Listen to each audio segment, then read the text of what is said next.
Bueno, buenos días compañeros, nosotros somos el equipo número 3 y nos tocó explicar el tema uno, que es la globalización y las finanzas internacionales.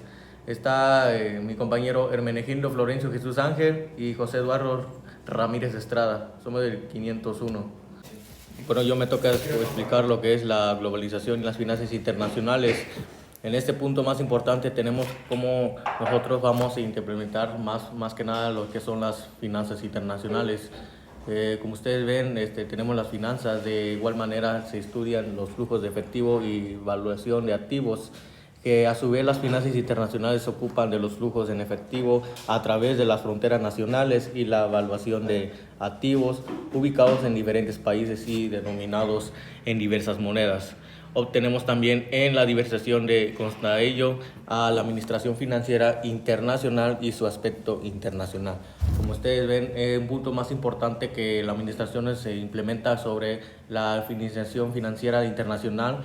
En un proceso de finanzas corporativas toman decisiones financieras por ejecutivos de empresas multinacionales en los que pueden implementar o que pueden operar en un entorno global, dando como aspecto más internacional, en que forman parte de un plan de negocios, en un plan en que el número de organizaciones básicamente se reiteren en áreas de marketing, administración de cadena de abastecimiento, operaciones, inversión y financiamiento.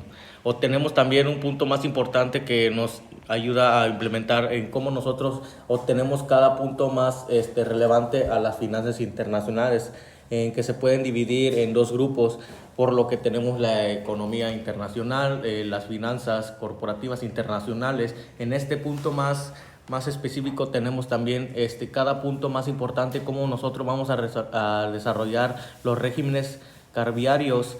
El otro punto tenemos el sistema monetario internacional, el proceso de ajuste de desequilibrios en la balanza de pagos y en los factores que determinan el tipo de cambio y condiciones de paridad. Obtenemos estos los puntos que se relacionan sobre la economía internacional, en cómo nosotros vamos a implementar sobre las finanzas, en cómo nosotros vamos a interpretar en el mercado, ya sea a nivel internacional, al mercado financieros internacionales, operaciones en escala mundial y evaluaciones y administración del riesgo cambiario. Y también tenemos la financiación internacional, donde nosotros implementamos sobremente la inversión de portafolios internacionales, donde nos implementan cómo nosotros vamos a implementar en una cadena de balanza de pagos por lo que se determina en un tipo de cambio en las condiciones donde nos implementen nosotros mismos a implementar varios aspectos, ¿no? O tenemos sobre las finanzas internacionales, donde guardan muchas semejanzas en las finanzas domésticas, pero también existen importantes diferencias. Tenemos un punto importante el número uno, que es el hecho de los flujos de efectivo que produzcan los diferentes países en distintos marcos políticos y legales, por lo que introduce el riesgo político. De igual manera, nos enseñan a implementar un legado donde nosotros mismos buscamos el hecho de implementar varios cambios, el hecho de que nosotros implementemos la moneda de denominación. El segundo punto tenemos el hecho de los flujos de efectivo. Si la moneda da como una denominación de las cuentas por cobrar su aprecia, la empresa gana. Si la moneda de denominación de las cuentas por pagar se aprecia, la empresa sufre pérdidas cambiarias. Tenemos el 3, que nos habla sobre relacionar imperfecciones del mercado, ¿no? Tenemos cómo nosotros implementamos el mercado, cómo fuese perfectamente integrados y eficientes. No tendría mucho sentido estudiar las finanzas internacionales como un punto más importante, donde nosotros implementemos cómo nosotros vamos a implementar las finanzas internacionales a nivel internacional, a nivel mundial, ¿no? Tenemos básicamente varias importaciones que nos ayudan como nosotros mismos a obtener un flujo de efectivo, un marco que nos implemente como nosotros fuésemos estudiar en una finanza internacional. Tenemos aquí un valor que nos implementan, donde consta a EFE, el valor esperado de los flujos de efectivo netos 1 en el periodo T, donde nos implementan básicamente en el costo, en el periodo, en la moneda, K es igual al costo de capital ajustado por el riesgo, donde nos implementa también un cambio de valor donde consta a T al periodo T. Bueno, tenemos el conocimiento de las finanzas internacionales, donde nos implementan cómo nosotros hemos implementado el conocimiento de las finanzas internacionales, donde nos permiten a nosotros mismos tomar decisiones, entender cómo nosotros mismos llevemos a cabo los acontecimientos, en cómo nos pueden afectar a una empresa debido a medidas que deben poner en práctica para evitar los riesgos y aprovechar las oportunidades que ofrece la constante transformación del entorno mundial, donde nos enfoca mismo, donde nosotros mismos debemos implementar, tomar decisiones, buenas decisiones, implementar instrumentos más que nada, ¿no? Donde nos ayuden a que nosotros mismos llevemos paso a paso y llevemos una oportunidad de cambio en que nos transformemos en nosotros mismos, ¿no? Tenemos otro punto más importante donde nos ayuda a entender un mundo cada vez más interdependiente a la globalización. Obtenemos este punto que ya es de la globalización, ¿no?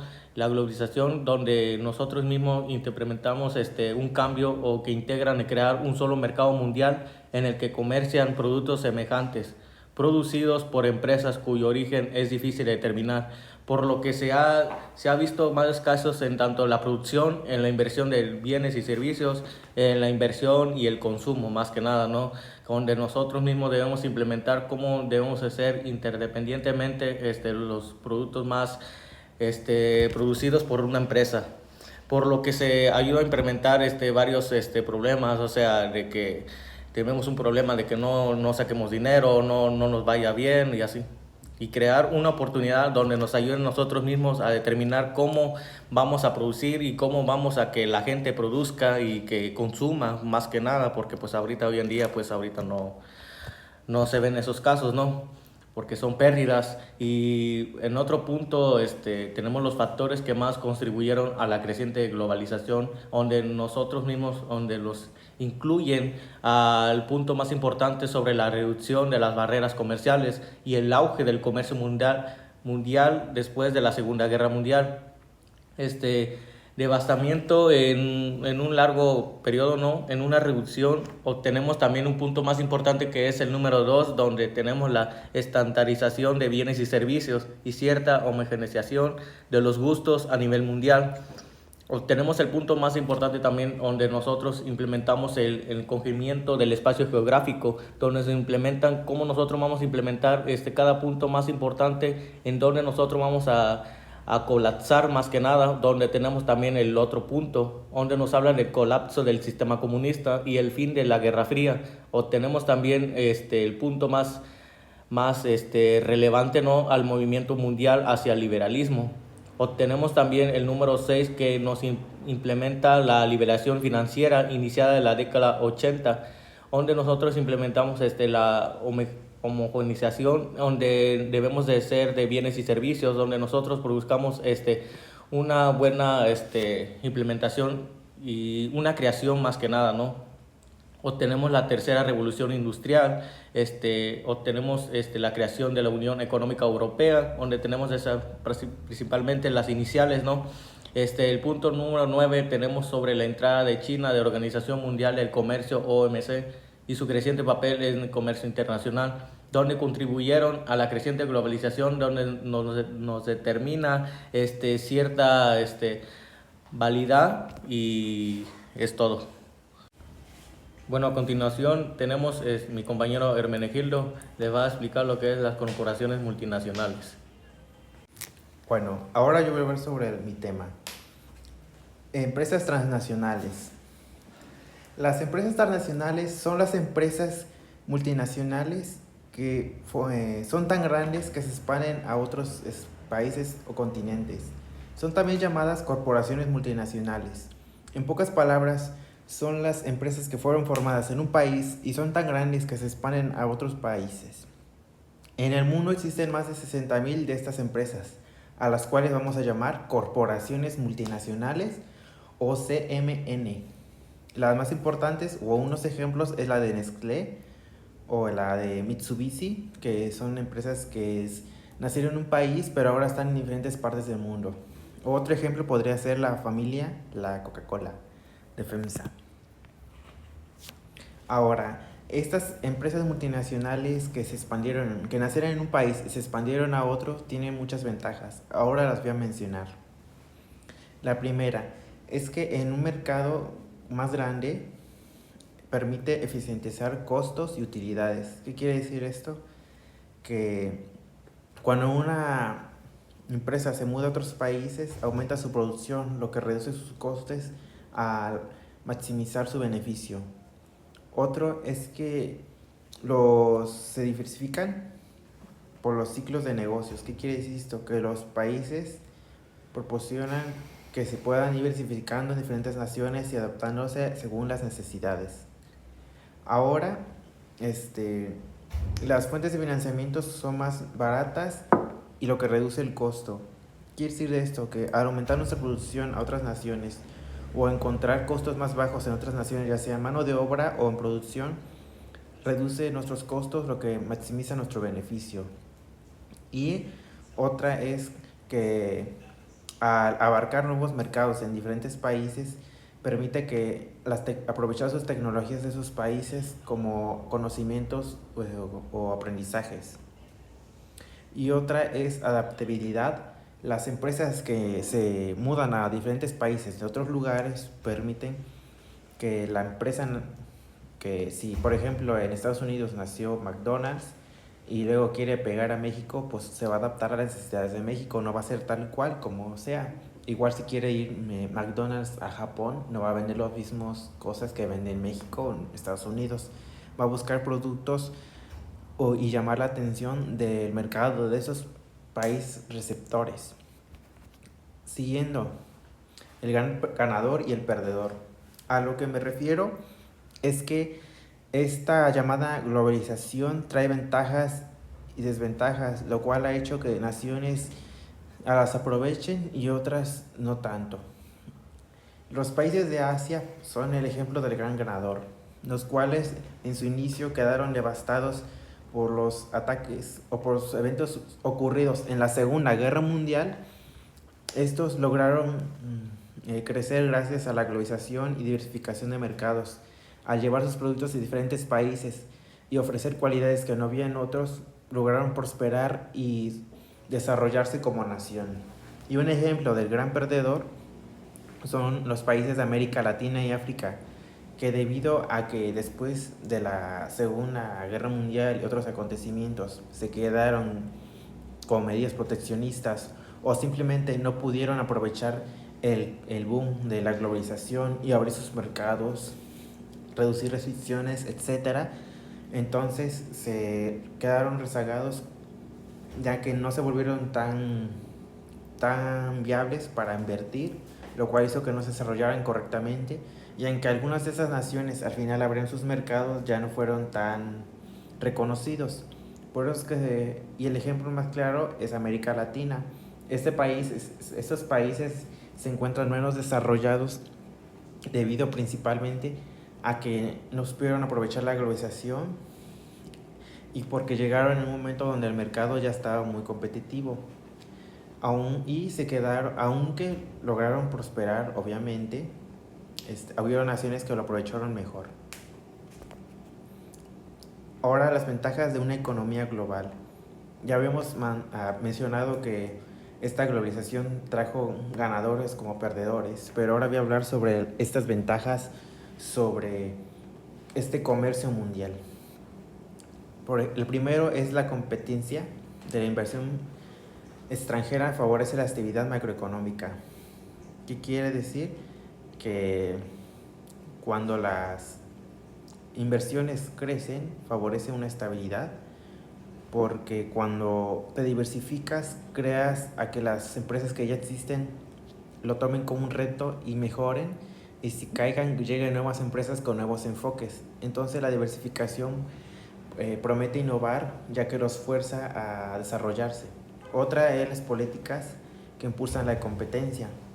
En una economía global, la competencia ayuda principalmente al consumidor, ya que estas empresas compiten por ofrecer los mejores productos a los mejores precios, innovando y teniendo nuevas cualidades, lo que hace que esta economía global se desarrolle y no se estanque en los mismos productos si hubiera un solo productor. Otro, la necesidad de mantener competencia internacional favorece reformas, inversiones. ¿Qué quiere decir esto? Que esta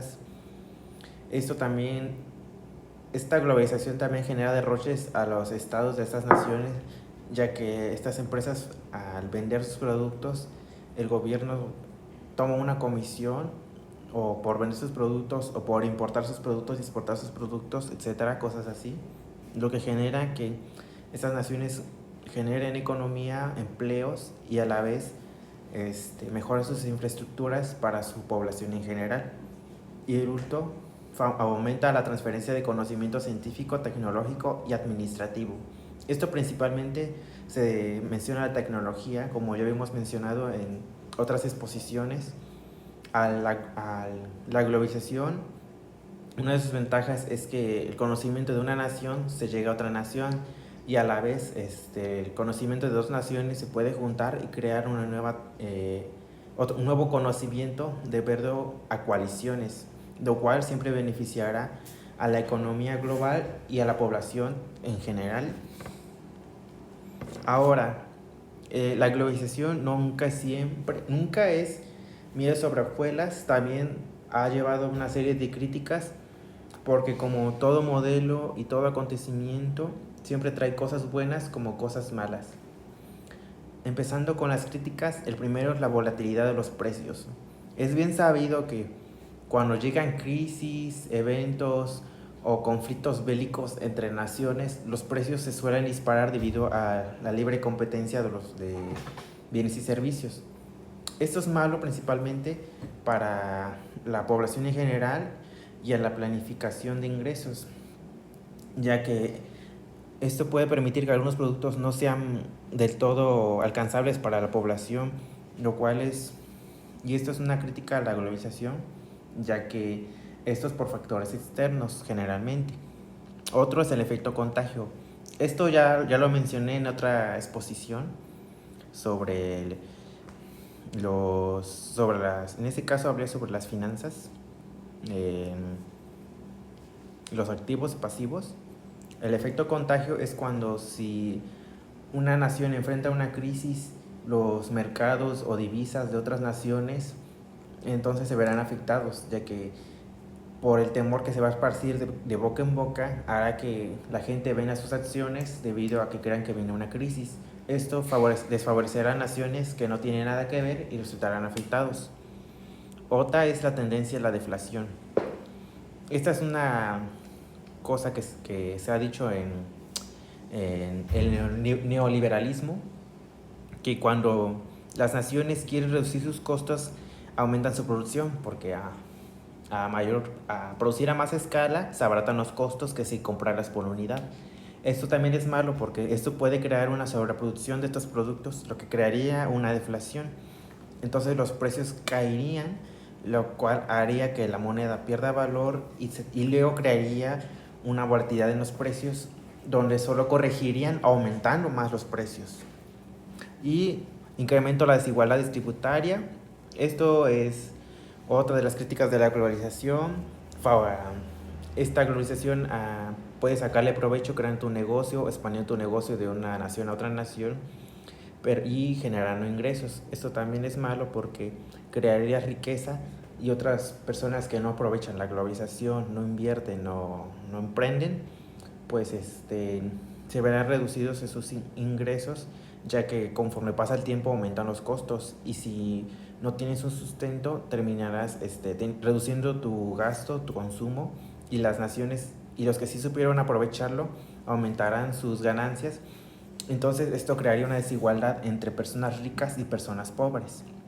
El último es conflictos a nivel regional e internacional.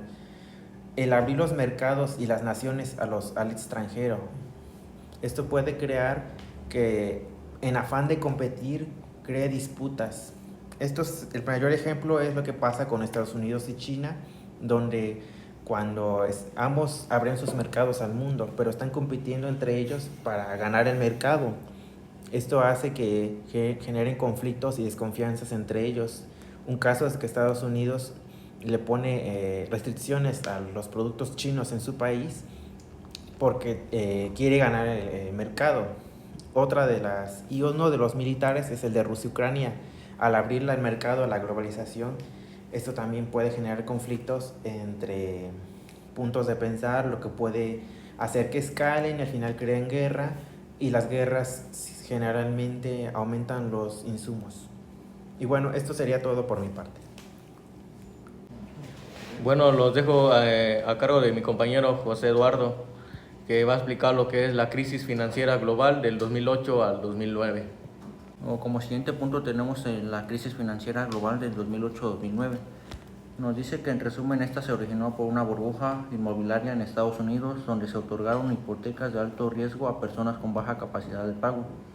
Cuando estas hipotecas comenzaron a incumplirse, se desató una crisis de crédito que propagó rápidamente por todo el sistema financiero global. Los bancos invirtieron en valores respaldados por hipotecas que perdieron el valor dramáticamente, llevando a muchas instituciones financieras al borde del colapso. Los gobiernos de todo el mundo tuvieron que intervenir con rescates masivos para evitar un colapso total del sistema. Las consecuencias incluyeron una profunda recesión global, un aumento del desempleo y una gran pérdida de riqueza. Bueno, para evitar una prolongada recesión después de que estalló la burbuja especulativa en el 2000, el Banco de Reserva Federal aplicó una política monetaria exageradamente expansiva. Las tasas de interés bajaron de 6% en 2001 a menos de 2% en 2004 y el crédito se volvió muy accesible. Las instituciones financieras contaron con un acceso de liquidez y era cada vez más difícil obtener utilidades. El dinero abundante y la ingeniería financiera contribuyeron a algunas de las hipotecas de baja calidad. Bueno, el enganche típico bajaba constantemente hasta llegar a 0%. La información acerca de la situación financiera de los que solicitaban el crédito no era debidamente comprobada y los créditos se otorgaban a tasas variables. Las tasas iniciales eran bajas para atraer a los deudores potenciales y después eran ajustadas al alza. Todo esto funcionaba mientras que los precios de los bienes raíces seguían subiendo. Entre 1997 y 2006, el precio de una casa promedio se triplicó. En 2004 las tasas de interés empezaron a subir y en 2006 los precios de las casas empezaron a bajar. La crisis se inició en septiembre de 2008, cuando las dos grandes agencias hipotecarias federales, Fannie Mae y Freddie Mac, las que iniciaron la bursatilización de las hipotecas, tenían que buscar el rescate del gobierno. El gobierno intervino para que Bank of America comprara Merrill Lynch, pero no hizo nada para ayudar a Lehman Brothers, que se declaró en bancarrota. La quiebra del Lehman Brothers no solo provocó pánico financiero, sino también desató una reacción en cadena de quiebras sucesivas, efecto dominó. El gobierno se vio obligado a rescatar una compañía que aseguraba los créditos contra el riesgo de incumplimiento. Con $180 millones fue el rescate financiero más grande realizado hasta la fecha. Los mercados de dinero y los créditos bancarios se congelaron. La crisis financiera amenazaba en convertirse en una gran depresión. Causas de las crisis. Bueno, como primer punto tenemos el endeudamiento excesivo por parte de los bancos y los consumidores. El apalancamiento de un banco típico llegaba a $1.30 de reserva por cada $30 activos y la deuda de las familias llegó a 133% del PIB. Punto número 2, tenemos la política monetaria exageradamente expansiva, anuada a una entrada de ahorro externo de países superativos, China y los países exportadores de petróleo. El exceso de liquidez contribuyó tanto al endeudamiento peligroso como a la asunción de posiciones demasiado riesgosas. En punto número 3 tenemos la desreglamentación excesiva de los mercados financieros y el fracaso de las agencias reguladoras de detectar la acumulación de riesgo. Punto número 4, fallas de las agencias calificadoras de riesgo de evaluar la calidad crediticia de los diferentes instrumentos financieros. El punto número 5 es el uso inadecuado y exagerado de la ingeniería financiera para ocultar el riesgo en vez de administrarlo. Punto número 6, tamaño excesivo de las instituciones financieras que se volvieron demasiado grandes para fallar y tuvieron que ser rescatadas con el dinero público. privatización de ganancias y socialización de pérdidas. Esto generó incentivos perversos para asumir un exceso de riesgo. En el punto número 7, interconexión e interdependencia de las instituciones financieras en todo el mundo. La quiebra de una institución provocaba incumplimiento en cadena. Las políticas anticíclicas tenían que ser coordinadas dentro del grupo G20 y como por último punto tenemos las crisis de la deuda soberana, sobre todo en Europa. El endeudamiento excesivo reduce la capacidad de los gobiernos de aplicar políticas anticrisis. Bueno, las crisis financieras global de 2008 demostró que la liberación del sistema financiero que se inició en la década de los 80 fue demasiado lejos y que todo el sistema financiero mundial como el sistema capitalista requiere una serie de reformas.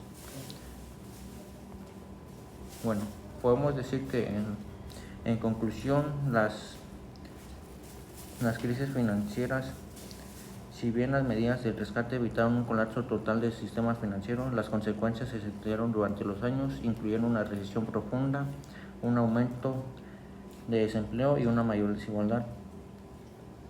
Podemos decir que en las crisis se evidenció la interconexión del sistema financiero global, la necesidad de una regulación más estricta y la importancia de cooperación internacional para enfrentar crisis de esta magnitud.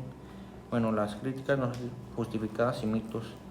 Como primer punto tenemos la globalización. Solo sirve para que los ricos se vuelvan más ricos a costa de los pobres. Ya vimos que los países que más se beneficiaron con la globalización son los asiáticos. Hace 40 años, cuando iniciaron el proceso de inserción en la economía global, eran mucho más pobres que los de América Latina. Desde entonces su crecimiento fue tan espectacular que ahora ya soplan en la nuca de los países industrializados. En cambio, los países siguieron las políticas asocialistas y proteccionistas, experimentaron un estancamiento y hasta un deterioro de sus economías. Lo que empobrece no es la integración en la economía mundial, sino la falta de integración. Número 2, tenemos la globalización. Perjudica a los trabajadores en los países ricos a corto plazo, esto es cierto. A desplazarse la producción de las industrias intensivas en el trabajo hacia los países de mano de obra barata, el número de puestos de trabajo en las industrias tradicionales disminuye y los salarios bajan. Los gobiernos de los países ricos deben ayudar a los trabajadores desplazados a encontrar nuevos empleos en industrias modernas a través de la educación y la formación profesional. A largo plazo, una transición exitosa hacia la economía de crecimiento mejora el nivel de vida en los países ricos. En contraste, las medidas proteccionistas perpetúan las estructuras anticuadas y a largo plazo perjudican a todos, incluyendo a los trabajadores.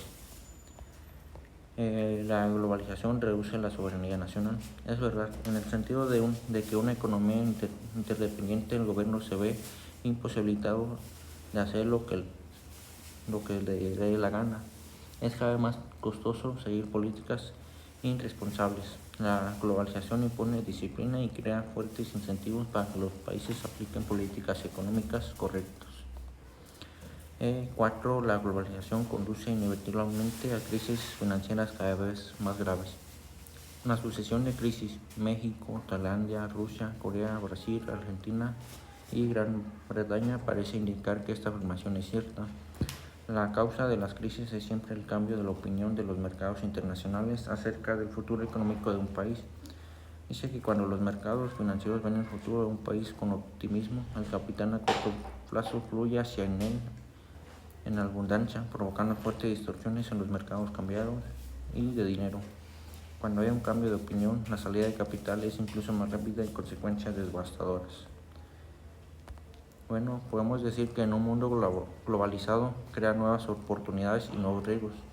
El estudio de las finanzas internacionales permite entender mejor el mundo en el que vivimos y contribuye a mejorar la calidad de las decisiones económicas y financieras que se toman. Bueno, pues esta fue parte de la exposición del equipo número 3.